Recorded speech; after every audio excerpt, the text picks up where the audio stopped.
Welcome to Monkey and Frank. My name is Do and my body is Dom.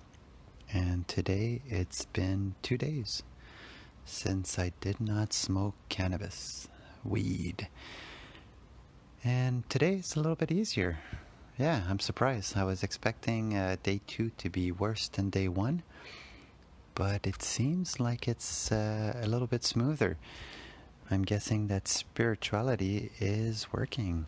Or maybe I've healed a lot of my traumas. And talking about traumas, yesterday and the day before, I had a lot of visions of my birth. And what I've envisioned, and I was talking to my mom about it, is I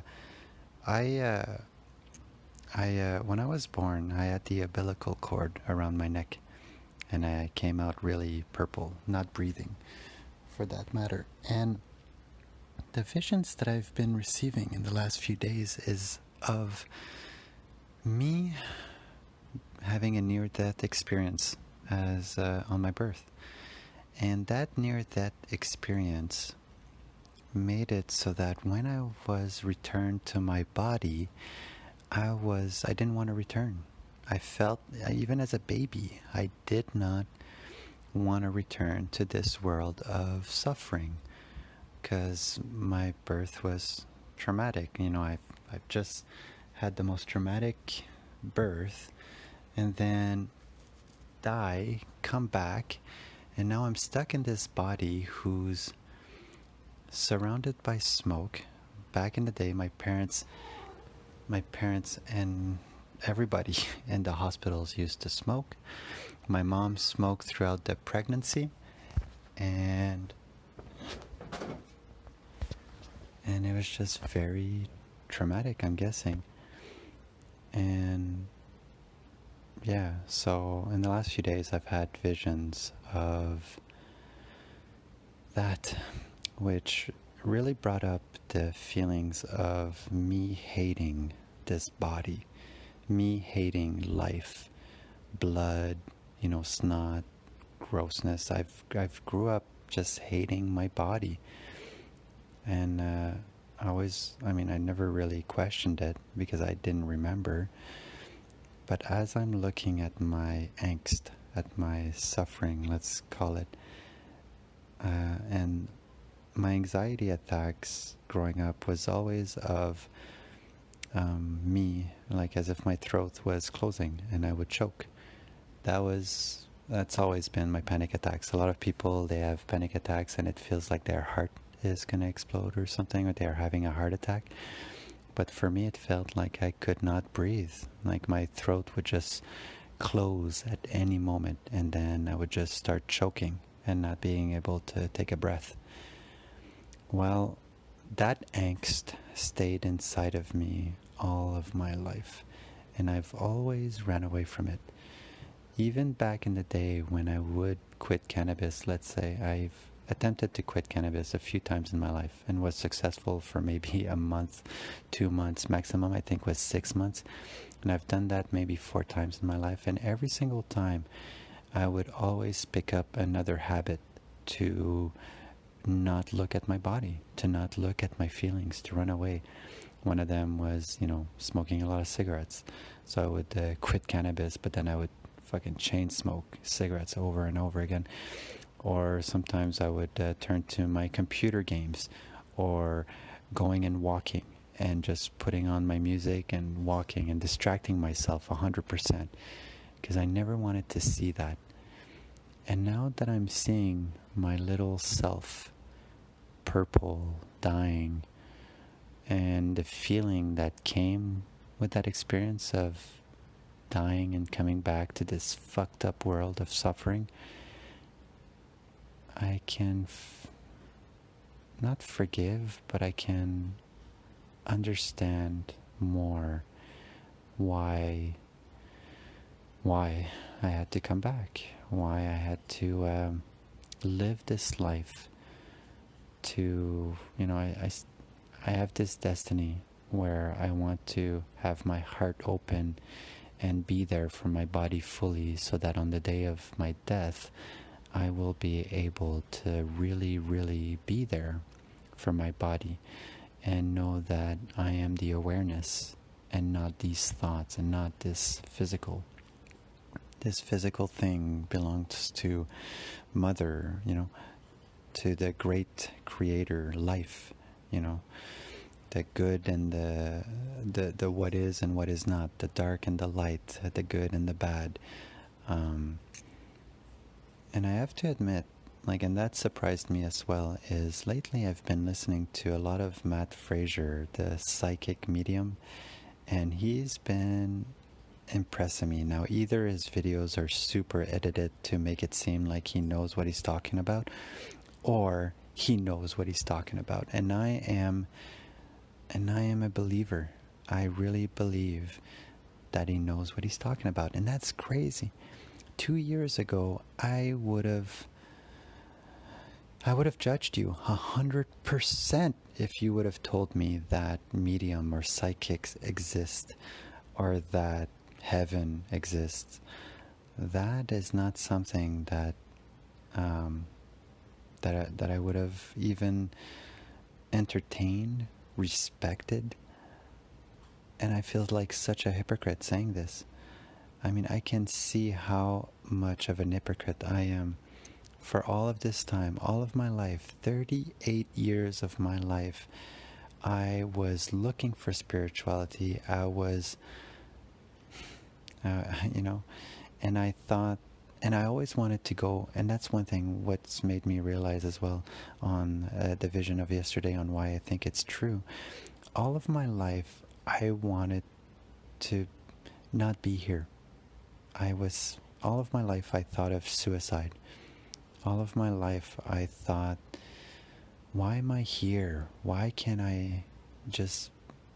And it's weird because I was afraid of death. I was afraid of the black, of what all the atheists are saying, or science, that when you die, that's it. Everything goes black and you won't remember it. You won't know. So what's the point of stressing? Live your life to the fullest. I understand the concept of atheism, but it's like, it sucks. It freaking sucks. What is the point? Oh, well, to enjoy your life fully so that you don't remember nothing at the end. Why? Fuck them, I might as well just end it now. But growing up, I was always too scared to take my own life. If I would have had more courage, that would have been a scary combination, 100%. But I was always too scared, so I always trudged on. I suffered through. And that tells me that, I've seen the other side, and that it's something incredible. It's more beautiful than beautiful is. It's more love than love is. It's ineffable, right? To have all of these great feelings. That's truly what I expecting. That sucks. I mean, it's not like I'll be disappointed, right? If I die and nothing happens, well, good. My expectations were not met, and I won't be disappointed. But I really am expecting something great. Life is so amazing, I guess. I mean, I see a lot of people succeeding and having great success, and really there's so many things to do, and there's so many experiences to have, even without money. Breath work, being here and now, praying. I've had so many freaking experiences by just going inside, letting go of my shame and my trauma, and to just really, explore what is. And the more I've been doing that, the more I've had some experience. Now, I just want to pause here to say, to my cats again, every time that I start recording, they come and they want to spend time with me, and the way that they do that is they come and they meow at me, and I'm still getting so freaking triggered by their meow. And I feel so ashamed, and it's hard for me to even continue recording this because of the shame that I feel by saying to them, get out of my face. Stop doing this. Every single day I want to record this, and every single day you come and disturb my train of thoughts, and it annoys the shit out of me when it shouldn't. it makes me feel not spiritual. It makes me feel like a non-loving person. And I get so freaking disappointed in myself. And I get angry at them, but I'm angry at myself. And that's just the way it is. So let's go back to that vision of believing. The idea that walking towards death, meaning looking at death straight on with my imagination, my creativity, my soul, and feeling the angst and the fear that comes with it, after a while you become comfortable, not with the angst, but you become comfortable with the idea that, yeah, you will die. And it's almost like practicing. You know, if you practice tennis long enough, you'll just become good at it. Well, if you practice dying, which is just thinking about death and looking at all of the uncomfortable feelings or even the good feelings that comes up, because I have to admit that in the last few days, that's what I've been feeling. It's not that I'm depressed. You know, I quit cannabis, so I feel more angst. But today I feel like I'm really looking forward to dying. And it's a weird feeling because it's not like I'm going to start eating junk food or start smoking cigarettes to kind of kill myself faster. I don't want to die that way.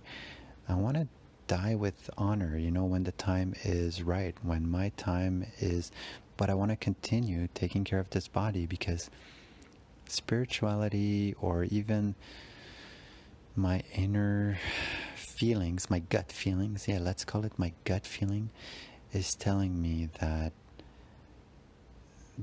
you know, that this is not the end, that this body will die and that my awareness will continue. And the more that I entertain the idea, the more that I pray, the more that I let go of the walls and the restraint and the shame of expressing myself, or even expressing myself vocally, expressing myself mentally, expressing myself with my heart through art, my heart through art, that is where the magic is. And I'm telling you, it's so weird. I never thought that I would have feelings, like just immense feelings of gratefulness, of just great feelings. I didn't get the great feelings of love yet, but maybe I did. And that's the thing that it's showing me, that I am very confused on what is going on in this life. I've had so many clues, signs from the other side, but because of my fear and because of my unwillingness to face my body, I've been turning my back on all of these experiences. Now, one of these experiences I want to share with you guys is my Uncle Bernie, which is my godfather. He lived in Kingston with his wife, and the way that he became my godfather is when I was born, November 11th, maybe a month or so after, so December, they were supposed to be my godparents, but there was a big snowstorm and they couldn't make it. So my mom, at the last moment, chose her sister and her husband, ma tante Denise and mon oncle Daniel, to be my godparents. And growing up, because Nicole and Bernie was supposed to be my godparents, they always bought me gifts. They always, played more with me during family parties or whatever. But Uncle Bernie was very quiet. He was a very gentle person, super loving, but I never really knew him. So when he died of cancer, and I know it was a long struggle for him, I didn't have a chance to see him, visit him. It was in the phase where I was really afraid of death.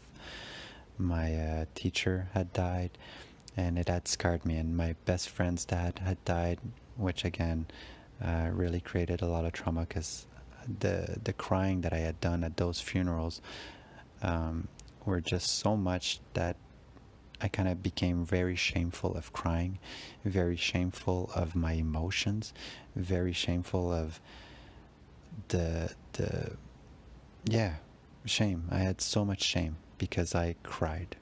It was crazy. I was so ashamed to cry. So anyways, we go to Kingston for his funeral, and my aunt had 3 girls, and I was taking care of their kids. So it was the godson of Bernie, the godson and the goddaughter of Bernie. And when I was taking care of them during that day, so that the closest family member could take care of business, be there for the other guests at the funeral and everything like that, I was impressed by the ability of the kids to just accept what was, which is their grandparents. And they lived like not even, a couple of houses apart. They loved and they still do love their grandfather, but they were so okay with it. And it was blowing my mind. I was a teenager, teenager, yeah, sure, 18 years old or something like that. And again, because of my fear of death and funerals, I was able to handle this one, not because I didn't really know him, because I would have cried. I mean, I know myself. I cry at weddings. My sister's wedding, I must have cried for 15 minutes. And I was so ashamed. But the point is that they were my rocks that day. They were just a super beautiful example. One time during that day, we were outside, and the little boy farted, like a super loud fart. And Tommy, and he looked up at the sky and he said, "Sorry, Grandpa." And it made me laugh, like as if this little kid has more spirituality or more understanding of life than me. And without even trying, they were just like in tune. Now, I was still very confused on spirituality. I didn't know, I thought I was an atheist or an agnostic, like I didn't know. And I was hoping that there was something greater, but what are the odds? Science is clearly winning the battle, right? And back in the day, there was no, quantum physics yet, or there was no experiment, the double slit experiment, that if you are watching the electron, it behaves as a particle, and if you're not watching it, it behaves as a waves. Now we know that the instrument that was recording it is actually just transforming the particle, the wave, to a particle or whatever. But it's still like light can behave as a particle or as a wave, and that's insane, right? It really makes you well, anyways, for me, and even quantum physics and the fact that there's proven multiple dimensions as per Einstein's theory, and black holes, and time is relative, etc., right? I was not really educated as a young man. But anyways, I was super impressed by those little people. And then when we went to the cemetery to lay the casket, to lay my uncle down in the ground, the hole was dug, the casket was all there, and they had the ceremony with the priest and everything. And then when everybody was leaving, the immediate family stayed behind to kind of say goodbye. And I just walked away, I walked maybe 10 meters, 20 meters away from the casket to leave the little kids and their mom and the wife, my tante Nicole, to say goodbye. And back then I was a smoker, and I just took out a cigarette and I lit it up. And as soon as I lit up the smoke, I felt my Uncle Bernie kind of come inside me and used my own eyes to look at his family. And as soon as I felt my uncle inside of me, right away there was a big blanket of snow that just descended. But the thing that was freaky about it, and I've never seen that before, is it just began to snow, and it was like seriously a straight line of snow. As soon as my uncle came into me, a straight line of snow descended on everybody, at the cemetery. And I just started to cry, but I was not crying because I was afraid or because I was sad. It was a proudness. I could feel my uncle like inside my body, using my eyes. And the first thing, the only thing he said is, look at my family. Look how beautiful they are, and look how proud I am. This is my family. And I just allowed him to be inside of me for as long as he wanted. And I smoked that smoke until the children came back and I took care of him. And I never really spoke of that experience because I didn't know if it was true, but the magic of it, like the magic of that snowfall, of having my uncle coming inside of me, like to come inside of me right away, and then the snow to start right away, it was so magical. It was more than a coincidence. It was insane.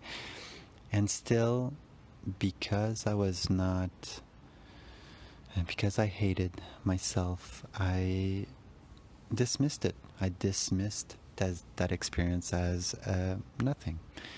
And the other experience is when I almost drowned. And then the voice, I was panicking. I don't know if I've ever told this on podcast, but we went to the cottage, me and my friend. It was super cold. We went to camp in the middle of the lake. There was an island. And the next day it was raining, kind of slush. It was super cold. I think it was, anyways, it doesn't matter. And I was wearing my construction boots, long johns, jeans, like a t-shirt, a long shirt, a sweater, and a coat. It was insane. Not a coat, but like a couple of sweaters. And when we got to the middle of the lake, it was very muggy, and I was kind of frustrated, like, why did we come here on such a shitty weekend? And I asked him, like, where's your cottage again? And he pointed, and we both looked in the same direction, and the canoe flipped. And like good teenagers, we didn't think. We didn't bring any life jackets. As soon as I saw the canoe flipped and I knew that we were going under the water, because of my swimming lessons from back in the day, I knew I was fucked. Holy shit, like construction boots, jeans, long johns, a million, like I had 5 shirts. It was crazy. And the big Gap fluffy, soft shirt, I had that, and it was like over my head. As soon as I touched the water, fear, like incredible amount of fear, rose up inside of me. And and when I touched the water was so cold that when it touched my ribs, I couldn't breathe. So now I was in a state of pure panic, like panic.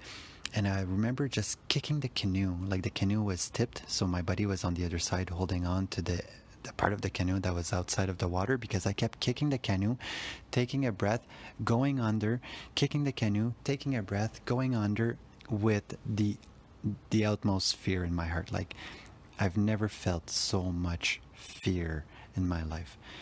And I remember my buddy kind of screaming, saying, relax, you're okay. And I kept going under, and I can't breathe. And I kept I can't breathe. And I kept going under. And then at one point, I guess I ran out of oxygen. Or, I'm not sure, but I had an experience where everything went black. My vision went black, my hearing, everything. And there was no more fear. It was just pure blackness. And I heard a voice, and it said, do you want to live? And I said yes. And as soon as I said yes, my body removed all of his shirt, one shot, stood up, grabbed the canoe, sat on it, and it's like I went from drowning to sitting on top of a canoe without really me doing anything. Like, I really did not choose to remove my shirt. I did not choose to grab the canoe. I did not choose to sit on it. Everything was done for me by answering the question yes. And it was so fast. I remember it was like, do you want to live? And I said yes, like so fucking fast. And in that same instant, boom, shirt off, boom, I'm on the canoe. And that, to me, like, again, I thought it was my inner monologue. I feel like